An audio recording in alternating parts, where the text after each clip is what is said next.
uma coisa que eu fico pensando? Por que narrativas de medo, assim, parecem ter um poder de mobilização tão imediato, tão forte?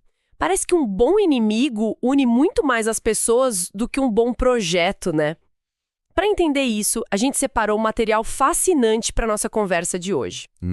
De um lado, a gente tem fontes que explicam a neurociência por trás do medo e da esperança. Do outro, textos que mapeiam como essa figura do inimigo foi usada na história para manter o poder. É a combinação perfeita, porque o material mostra o nosso, digamos, sistema operacional biológico, as regras com as quais todos nós jogamos. Exato. O outro mostra os aplicativos que a sociedade, a política, criaram ao longo dos séculos para explorar exatamente esse sistema. É a neurociência encontrando a história do poder na mesa de um bar. Adorei a analogia. Exato. E o ponto de partida desse tal sistema operacional é uma ideia meio desconfortável, né? A de que nosso cérebro não foi projetado para nos fazer felizes, mas sim para nos manter vivos. Exatamente. E isso deixou uma marca de fábrica na gente, algo que os textos chamam de viés da negatividade. Totalmente. Pensa do ponto de vista da evolução. Imagina dois dos nossos ancestrais lá na savana. Um é otimista. Ah, aquele barulho no mato deve ser só o vento. Tá. O outro é pessimista. Isso é um tigre, vamos correr. O pessimista pode ter errado 9 de 10 vezes, mas naquela 10ª vez, ele sobreviveu e passou os genes dele adiante. O otimista virou almoço. Virou almoço. A regra de ouro da sobrevivência é melhor confundir uma sombra com uma cobra do que uma cobra com uma sombra. Faz todo sentido. Por isso, nosso cérebro dá um peso, assim, desproporcional a qualquer sinal de perigo. Nossa, isso explica tanta coisa. É por isso que eu posso receber 10 elogios no trabalho, mas a única crítica que eu recebi é a que fica martelando na minha cabeça à noite. É isso. Não é um defeito meu, é o design de fábrica. É o seu cérebro de caçadora-coletora tentando te proteger de ser expulsa da tribo. E o fascinante é olhar como isso funciona na prática. Na química cerebral. A gente tem basicamente 2 sistemas operando em paralelo e eles funcionam em velocidades totalmente diferentes. Ok. O primeiro é o sistema do medo. O quartel-general dele é uma pequena estrutura em forma de amêndoa, chamada amígdala. Pensa nela como o sensor de fumaça do cérebro. Um sensor de fumaça, quer dizer que ele não pensa, só dispara o alarme. Exatamente. A amígdala reage em milissegundos. É antes mesmo que a parte consciente do seu cérebro, o córtex, saiba o que está acontecendo. Uau! Ela não pergunta, isso é uma cobra de verdade ou só uma mangueira de jardim? Ela simplesmente grita perigo. E inunda seu corpo com adrenalina e cortisol, os hormônios de estresse, preparando você para lutar ou fugir. Entendi. É um sistema de emergência. Perfeito. Super rápido e automático. Ok, esse é o sistema do medo, o velocista. Mas e o oposto? A esperança, o otimismo, onde eles entram nessa história? O cérebro tem um botão de esperança que é igualmente rápido para a gente apertar? Aí é que está o ponto central. Não tem. Não tem. Não. A esperança é processada numa área completamente diferente. O córtex pré-frontal. Essa é a parte mais nova, a mais sofisticada do nosso cérebro. É a sede da razão, do planejamento, da criatividade. Só que tem um detalhe. Ela é absurdamente mais lenta. Mais lenta? Muito mais! Enquanto a amígdala é um alarme de incêndio, o córtex pré-frontal é o engenheiro que senta com a planta do prédio, analisa os materiais, sabe, calcula as rotas de fuga. Ele projeta um plano. Isso. Ele é muito mais inteligente, mas não tem a menor chance numa corrida contra o alarme. Espera um pouco. Então você está me dizendo que a nossa biologia nos dá uma desvantagem fundamental.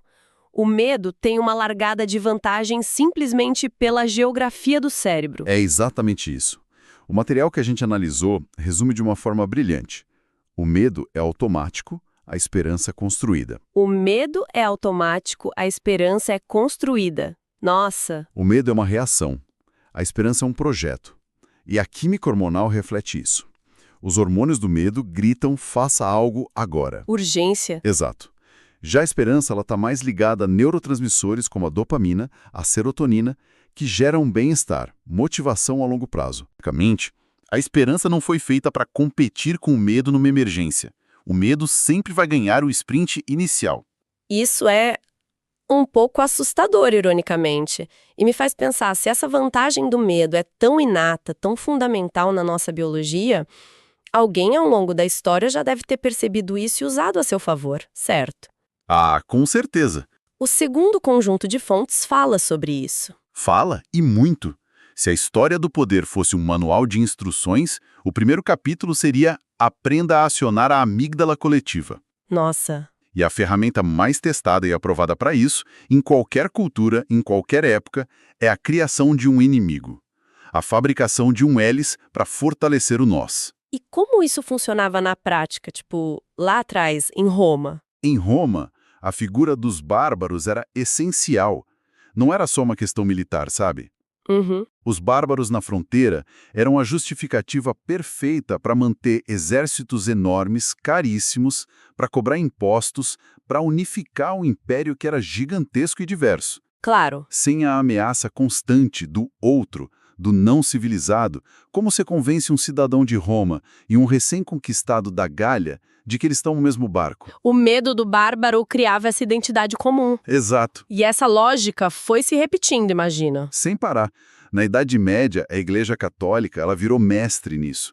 Criou o inimigo externo, o infiel das cruzadas, unindo reinos europeus que viviam em guerra entre si contra um alvo comum. Uhum. E criou o inimigo interno, o herege da Inquisição, o que dava a desculpa perfeita para controlar o pensamento, a ciência, a vida social. Unir pra fora e controlar pra dentro. Precisamente. Isso soa quase maquiavélico. E você chegou no ponto. Maquiavel não inventou nada, mas ele foi o primeiro a ter a coragem de escrever um manual de instruções sem rodeios. Entendi. Em O Príncipe, ele deixa claro que, para um governante, é muito mais seguro ser temido do que ser amado. O amor é volátil, mas o medo é constante. E o medo mais eficaz, segundo ele, é o medo de uma ameaça concreta. Claro. Um líder inteligente, dizia Maquiavel, se não tiver um inimigo, deve ser capaz de fomentar astuciosamente alguma inimizade para que, ao superá-la, sua grandeza se torne ainda maior. Ele basicamente descreveu a criação de uma crise para depois vender a solução. Exatamente. É uma lógica brutal, mas que a gente vê até hoje. E no século XX, com a comunicação de massa, isso deve ter atingido outro nível. Atingiu o nível industrial. O nazismo e o fascismo construíram toda a sua ideologia na demonização de um inimigo interno. Os judeus, os ciganos, os comunistas. Uhum. E a Guerra Fria foi o auge dessa estratégia em escala planetária. Por 50 anos, o mundo foi dividido em dois. Sim. Para o Ocidente, o inimigo era o comunista ateu e perigoso, que queria destruir seu modo de vida.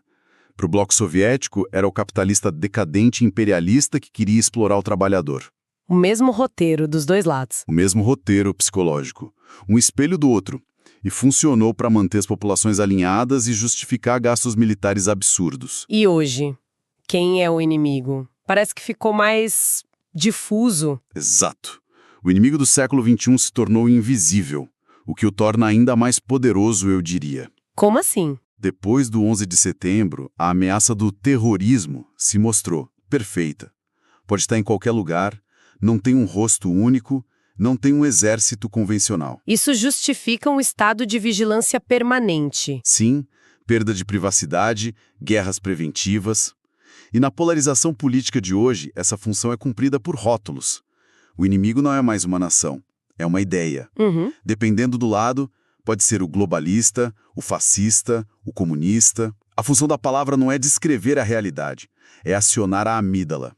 É criar um nós contra eles. Simplificar o mundo. Isso, energizar a sua base. Ok, a gente entende a biologia, a gente vê os exemplos na história, a estratégia funciona, mas isso tem um limite, certo? Uma sociedade ou mesmo uma pessoa não pode viver em estado de alerta máximo o tempo todo. Qual é o custo disso? O custo é altíssimo e o nosso corpo é o primeiro a pagar a conta. O material sobre neurociência é muito claro nisso. Aquele cortisol, o hormônio do estresse, que é super útil para escapar de um tigre, Sim. ele se torna um veneno quando é liberado cronicamente. Ele suprime o sistema imunológico, por isso a gente fica doente quando está estressado. Faz sentido. Ele danifica o hipocampo, a área do cérebro ligada à memória, ao aprendizado. E o mais importante para a sociedade, ele basicamente desliga o córtex pré-frontal. A parte que pensa a longo prazo. Exato. Sobre o domínio do medo crônico, nossa capacidade de ser criativo, de ter empatia, de tomar decisões complexas e ponderadas. Tudo isso despenca. A gente fica literalmente mais burro e mais egoísta. Então o medo é como um combustível de foguete, te dá um impulso enorme, mas que queima rápido e é destrutivo se você não souber controlar. Perfeito. É daí que vem a dinâmica central que uma das fontes aponta. É uma frase que vale a pena guardar. Medo mobiliza, esperança mantém. Medo mobiliza, esperança mantém. Um movimento pode começar com medo, para unir as pessoas contra algo. Mas para se sustentar, para construir algo duradouro, ele precisa oferecer uma visão de futuro, um propósito construtivo. Precisa engajar outra parte do cérebro. Exato, o córtex pré-frontal, não só a amígdala. Sem a narrativa de esperança, o movimento queima e se extingue em paranoia e exaustão. Mas e hoje? Com internet, redes sociais, eu sinto que esse motor do medo está ligado na tomada 24 horas por dia, direto na nossa mão. Como isso muda o jogo? Isso não muda o jogo. Isso cria um jogo completamente novo. E muito mais perigoso. A tecnologia não inventou nosso viés da negatividade, mas ela o colocou num megafone global automatizado e otimizado para o lucro. O material descreve um ciclo vicioso que é fundamental a gente entender. Um ciclo vicioso. Como ele funciona? Funciona em 4 passos, mais ou menos assim. Primeiro, uma notícia negativa, revoltante ou assustadora gera mais cliques. Isso não é opinião, é um fato. Certo. Ela ativa nossa amígdala, nosso instinto de sobrevivência nos força a prestar atenção. Segundo, os algoritmos das plataformas, eles não são bons nem maus, eles são programados com um único objetivo: maximizar o nosso tempo de tela, o nosso engajamento. Eles aprendem isso muito rápido. Eles percebem, opa, conteúdo que gera medo ou raiva prende a atenção dessa pessoa por mais tempo. E aí o algoritmo começa a me mostrar mais coisas parecidas. Quanto mais conteúdo assustador você consome, mais o seu cérebro entende que o mundo é um lugar perigoso e ameaçador. Sua amígdala fica cronicamente ativada. E nesse estado, você se torna ainda mais propenso a clicar na próxima manchete assustadora que o algoritmo te oferecer. nossa, é uma espiral. Medo gera engajamento, que gera mais recomendação de medo, que gera mais medo ainda, e a máquina não tá nem aí pra verdade ou pro nosso bem-estar, ela só quer que a gente continue rolando a tela. E o resultado é uma sociedade que vive no estado de estresse de baixo grau, assim, permanente.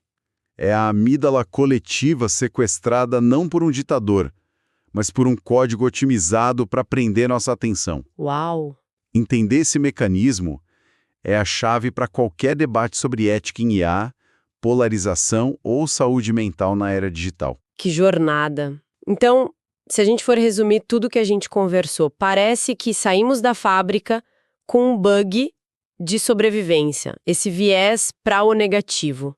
Ao longo da história, líderes aprenderam a explorar esse bug para unir grupos e manter o poder, criando inimigos. Sim. E hoje temos algoritmos que transformaram a exploração desse bug no modelo de negócio multibilionário e automatizado, é isso? É um resumo perfeito. O medo é o nosso mecanismo de proteção mais antigo e poderoso. Ele nos salvou de predadores por milênios. Mas hoje, ele pode ser facilmente hackeado e usado contra nós. Certo. A grande lição que o material nos deixa é que, ao entender a biologia por trás da reação e a história por trás da estratégia, a gente banha uma espécie de poder. Não é sobre deixar de sentir medo, isso é impossível e nem é desejável. É sobre reconhecer o padrão. É sobre reconhecer o padrão. É sobre conseguir dar um passo atrás e perguntar: ok, meu coração está acelerado, mas quem se beneficia desse meu medo agora? Essa pergunta, por si só, já é um ato de transferir o controle da amígdala de volta para o córtex pré-frontal. É um ato de autonomia. Essa conversa toda me deixa com uma reflexão final. O material nos deixa com a pergunta: estamos condenados a ser manipulados pelo medo? Mas talvez a questão mais prática seja outra. Se a gente aceita que a esperança precisa ser construída, enquanto o medo é automático, o verdadeiro desafio não é só aprender a resistir ao medo. Uhum. É se engajar ativamente na construção de narrativas de esperança. A reflexão que fica, então, é: como se constrói uma esperança que seja tão contagiante e urgente quanto o medo, mas sem a necessidade de apontar para um inimigo?